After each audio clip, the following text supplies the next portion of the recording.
ఐనవోలు మండలం కేంద్రంలోని కక్కిరాలపల్లి పాఠశాలలో ప్రో జయశంకర్ బడిబాట కార్యక్రమంలో ముఖ్య అతిథిగా పాల్గొన్నారు. విద్యార్థులకు బుక్స్, యూనిఫామ్స్ పంపిణీ చేసిన వర్ధన్నపేట శాసనసభ్యులు కెఆర్ నాగరాజు నూతనంగా ఏర్పాటు చేసిన ఆరూరి అశోక్ వాటర్ ప్లాంట్ను ప్రారంభించారు.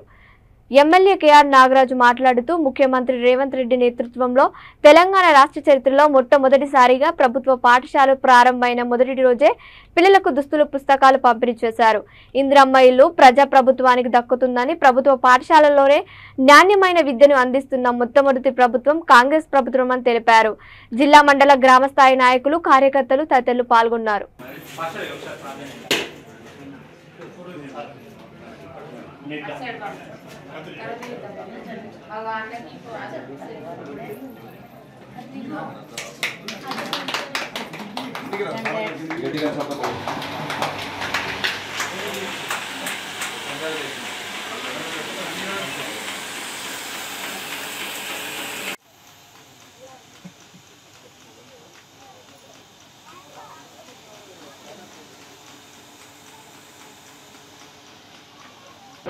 స్వయం కష్టార్జితంతో అతను వాటర్ ప్లాంట్ గ్రామానికి స్వచ్ఛమైన నీరు ఇవ్వడానికి వాటర్ ప్లాంట్ ఆన్ చేసుకున్నాడు.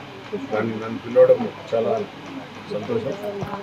వారికి శుభాకాంక్షలు, వారి కుటుంబానికి. ఎందుకంటే గ్రామానికి స్వచ్ఛమైన నీరు ఇచ్చే దిశగా వెళ్తున్నాం కాబట్టి per can I think 10 rupees door delivery.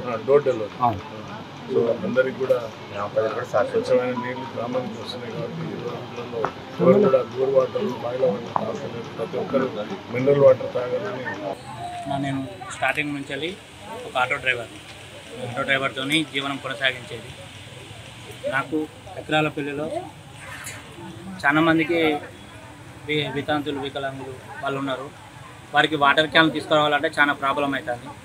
కావున నాకే ఒక ఉద్దేశం వచ్చి డోర్ డెలివరీ చేయడానికి వాటర్ ప్లాంట్ పెట్టి వాళ్ళ ఇంటి దగ్గరికే తీసుకుపోయి వాటర్ సప్లై చేయడానికి ప్లాన్ చేసుకొని వాటర్ ప్లాంట్ పెట్టాను. అంటే ఎంతగా అమ్ముతున్నారు వాటర్? వాళ్ళ ఇంటికి పోయినా 10 రూపీసే, ఇంటికి తీసుకుపోయి ఇచ్చినా 10 రూపీసే. ఇప్పుడు ఇంకా దీనికంటే ఇంకా 2 వాటర్ ప్లాంట్లు నడుస్తున్నాయి. వాళ్ళ దగ్గర పోయినా 10 రూపాయలు తీసుకుంటారు. కానీ నేను వాళ్ళ ఇంటికి పోయి పోసినా 10 రూపాయలు, అదే 10 రూపీస్ తీసుకోవడానికి నేను డిసైడ్ చేసుకున్నాను.